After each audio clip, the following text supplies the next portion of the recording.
Thanks for staying with us here on TVC Breakfast. It's not time for us to look at what the papers are reporting this morning. Let's go through. The Nation newspaper says PDP heads for another crisis over Congresses. Atiku left PDP in frustration, says Wiki. Damagum Anyanwu others to vacate office December the 8th. The Punch newspaper counts down to 2027. Ghana Baraje McCarthy in tight race for PDP chair. NEC divided over Damagum's fate. Wike plots counter move as PDP convention drama unfolds. Nigerian News Direct says Nigerians are watching. You can't be running from pillar to post. Wike blasts Atiku. And the Guardian newspaper says desperation heightens as 2027 campaign begins 15 months ahead. Daily Independent, 712 billion naira outrageous for airport renovation. Aviation experts ask federal government to concession airport or engage in PPP. This Nigerian newspaper says FCTA or seal properties of defaulters of ground rent, says Wike. Debtors have exhausted period of grace given by President Tinubu.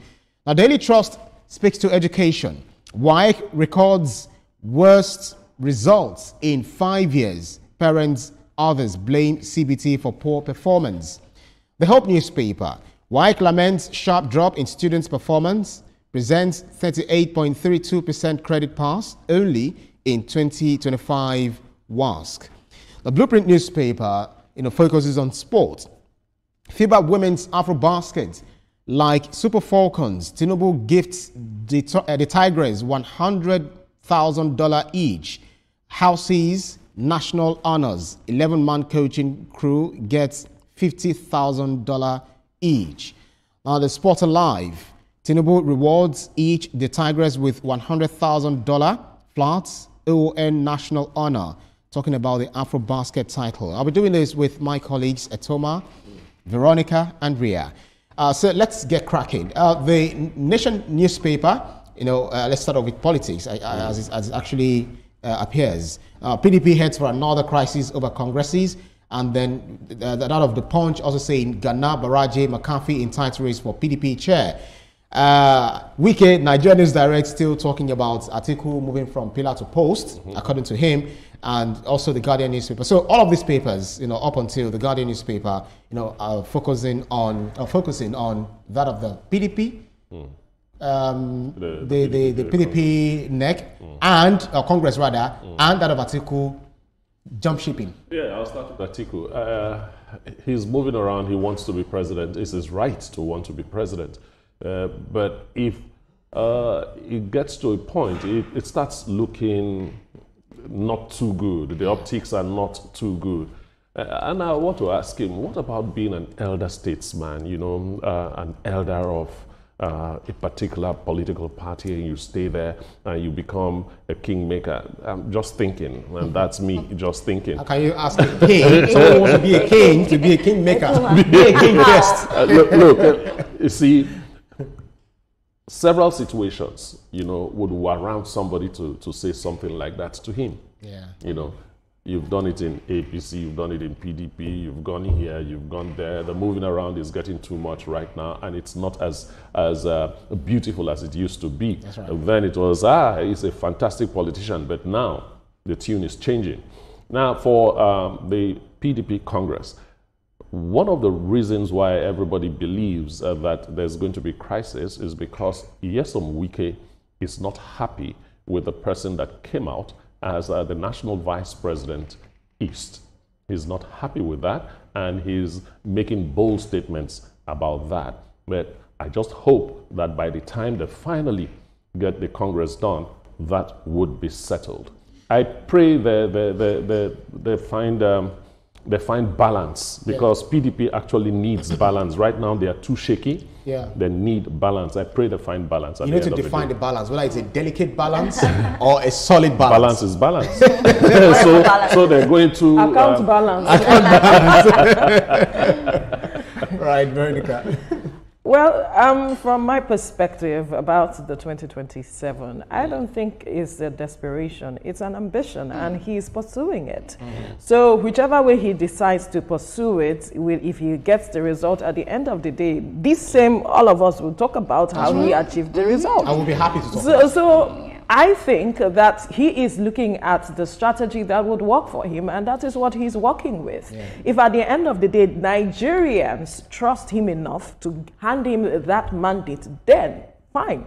But if they do not trust him enough, then he'll keep dancing again. He needs to sit down and look at his strategy to know if it is really going to work for him. Because what does hopping from one end to the other say of you as a person?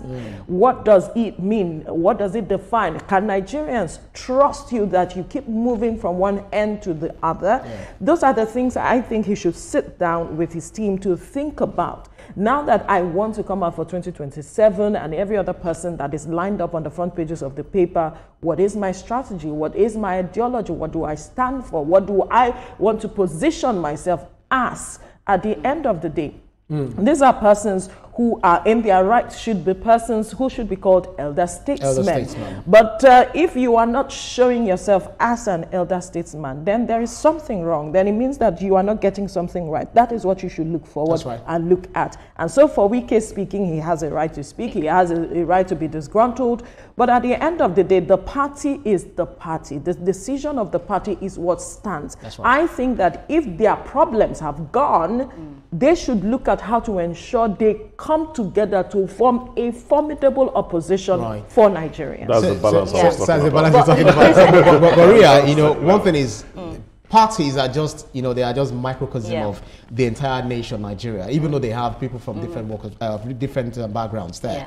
But if you're not able to stem the tide, how do you now stem the tide, you know, face the challenges that the country will pose at you if you eventually become the president? Isn't that enough for you to say, yes, we're able to, you know, stand the ground? You know, for me, with the PDP, Ibrahim, like Veronica always says, they said their problem is gone. I was expecting the PDP to put their acts together and stand tall now. I wasn't even expecting to still see that they are having conversations between each other. That's right. Now, speaking about Atiku, I'll say something.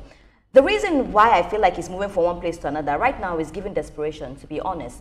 First of all, I do not have a problem with you saying that, you know, whatever it is you want to be president, I don't have a problem with it. You know, it's fine. That's your ambition. Some people are like that. If they don't get the ambition, they'll keep trying until they get it. I'm not God. I don't know if he'll get it or not. But I'm just saying, in the minds of the people, it looks like desperation because you tried it, you didn't get it, you tried it. Like, why can't you be at a place, a particular place? And also, we're not like really seeing any ideologies. All the ideology we're seeing is that I want to be president, I want to be president. And I feel like that's the thing that we need to clear. People need to show that when I become president, this is what I want to do. This is how I want to help Nigerians. It's not about you becoming president. It's not about your life, you know, your lifelong dreams become president, but it's about Nigerians. You know, even when you're president, what are they going to gain from it? And the fact that they're even having crisis again, you know, to choose their chairman is another problem again. You know, we're seeing Ghana, like you said, McCarthy and Baraje as well. You know, now it's strongly between these three people. And quickly, I'll just take you through what someone said about these three people as well. You know, when they speak about Ghana, they said he's an elder with clean hands and he served PDP for a long time. So that is why he should be chairman. And then McCarthy, they said he's known for helping PDP together during tough times. And then Baraje is a political fixer, you know, who has been in key positions before. So between these three people now, we see that who is the best man here with all these qualifications? They will decide. It's in a matter of time, we'll know. And if they're able to resolve it, you know, without any rancor. So. Sorry, I don't think the crisis is because we have three very strong contenders. I think the crisis is because of Wike's not endorsing the vice chairman. That's wickedness. There are different factions. Different factors. All right, guys. At the end of the day, let's see what happens. Okay, so this Nigeria, concerning this present-day Nigeria, you know, says FCTA will seal properties of defaulters of ground rent, says Wike. Debtors have exhausted period of grace given by President Tinubu. We need money to develop capital territory, and we see that the capital territory is actually well developed, you know, and it's getting that development. Yeah, I support him. Yeah, 100%. I love that. 100%. I think it's a matter of vote now. I think he should handle this matter diplomatically. Yeah. Because the persons or people who are owing this ground rent are not just Nigerians, their missions and all of that. So he needs to understand the implication on our relationship with these people. If you are a nation, you are No. Okay. Of course, that because we need to understand the implications. But I think they're exempted. If you are if I'm not, correct. No, not necessarily, They're not no. exempted, yeah. So he needs to understand how he can address this matter in such a way that it doesn't affect our relationship with these countries. Have conversations as to how you can pay these monies or whatever is going on. Check the books, because they also had spoken about the fact that they do not see themselves owing anything. That's right. There were some discrepancies, and so that should be addressed, and then we see how we can resolve Another it. balance there is needed. Yeah, to balance the account. just to add to Day of this, I balance, watched the Wike speak yesterday, and it's so sad to see that people are still owing this ground rent, even after the president had come in and intervened. And all the noise we made here on this table. On this table, the president came in and intervened, and he gave a time, and then they still exceeded the time. Now, just to say what Veronica was saying, at this point, if you are owing, pay whoever you are. The only problem I have is if you are not owing and they say you are owing, that's where they need to check to be sure. But whoever is owing, is high time you pay. Because we can see what Wike is doing in Abuja. Without money, it's not possible. He's not going to use his teeth to do it. All right, let's talk about education. Daily Trust. WAEC results, worst results in 5 years. Parents, others blame CBT for poor performance. The Hope newspaper also says WAEC results laments sharp drop in student performance. So if you look at it, there is a 72.12 in 2004, and in 2025, sharp drop of 38.32 or thereabout. 33. Now to 33.8 in 2025. So it's really sad. Some are blaming the CBT. Others are, and it's this same exam that was written in Ivory Coast, Equatorial Guinea, as well as one of West African countries. But exactly what do you think could have been responsible for this? The clamp down on examination malpractices can be one of the reasons why the results are the way it is this year. In fact, somebody mentioned it in one of the newspapers that they really checked exam malpractices. Those loopholes that used to be there were blocked, and the students had to write the exams. Those of them that were banking on missiles coming in didn't have the missiles. So What do you mean by missiles? you know. Chukuli. Yeah, What do you call it? Chukuli. All sorts of things. different nomenclature. Right. But I think their parents need to do the better because they are blaming CBT for whatever computer-based test. It's what it has always been. It didn't just start today. So why are you blaming the process for which the result, the exam was carried out? It means that we need to do more. Students are distracted, whether we like it or not. So we need to make education attractive. That's right. And just quickly to put on it, students are so distracted. Right now, everybody's on TikTok, everybody's on Instagram, nobody's picking up a book to read. And you can see that right now that you don't have chukuli, it's very difficult to use your own chukuli. So I think that a lot needs to be done when it comes to our educational system, honestly. Yeah, but very quickly, if you talk about the CBT, we need to understand how much do these students know how to use the computer. Another thing is that teachers are getting busy with other businesses that they do not prepare before, and then the educational system cannot rise above the quality of teachers we have in the country. It cannot. So but what are the teachers getting busy doing than their job to teach? So what those are are they the doing? things that we need to They find need to out. augment their salaries. They need to have one of the things. streams of income. All right, so let's move on to I think the penultimate paper and the last one. Both speak to the the Tigress. So Blueprint says FIBA Women's Afro Basket. Like Super Falcons, Tinubu gifts the Tigress $100,000 each, houses, national honors, and the victory will inspire generations unborn. That's according to First Lady Tinubu. The same with the Sporting Live, saying that coach, technical crew members will also get $50,000. So this is just the same thing that was done to Super Falcons, and do you think that actually eliminates? You've given Super Falcons more and then the Tigress less, or you do not do as much as you did for them. When I read the headline, I said, Mr. President, Oga, you sharp. He actually shut a lot of mouths by doing that. A lot of people would say, are you saying that basketball is lower than football? There would have been all sorts of talk. Even with this, some people are still complaining. No, people will always have something to say, but it's not going to be as loud as it would have been if you had given them something lower. However, the inspiration there is that you do well in Nigeria, you will get a reward. All right? Do well and you will get a reward. You know, so the Super Eagles should do well, and maybe Next he will time, give them yeah. $200,000. Yeah. So the sporting spirit has been renewed. Yeah. You know, Yeah. hopefully renewed according to, you know, trying to play on the words of the maxim for this administration. But one thing that struck me yesterday was the fact that the president wasn't the one that did this; it was the vice president. You know, given the nuance that we are in good terms, as people are saying that there is rancor between the president and the vice president. So I did mine, let the vice president also do this. Well, politics, we like to play politics with everything, and whatever it is. I think that we should stop projecting what is not until they tell you by themselves or you see it happening. Then you can begin to talk about, oh, there is rancor or whatever it is. And perhaps the president is busy with other things and he decides, you know what, my vice can do that. My wife is also here, the first lady, she can also be part of this, and which we saw or do happen yesterday.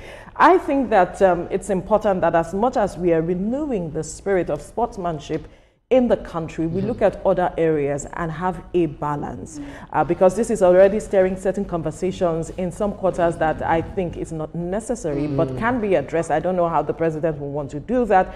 In his mind, he is acknowledging the effort of these women, but there are those who are saying, this is too much. Why don't we spread these monies on other things that need our attention, security and all of that? There are those who are protesting. Why are we not addressing their issues? Why are we just supporting these ladies? But I ask Nigerians, if your sister was part of those ladies who are receiving these monies, would you complain? You ask for your own share. Would you Somebody complain? was saying in this studio, like, would you complain? And that's the thing. People will always talk. Human beings, you can never satisfy them. Even though you lie flat enough, they'll say you were not flat enough. They didn't match you very well. And I love the fact Why that... would you even lie flat? No, I'm just saying that... No, I'm just saying that you can never satisfy them. No matter what you... I think that's a Ghanaian program.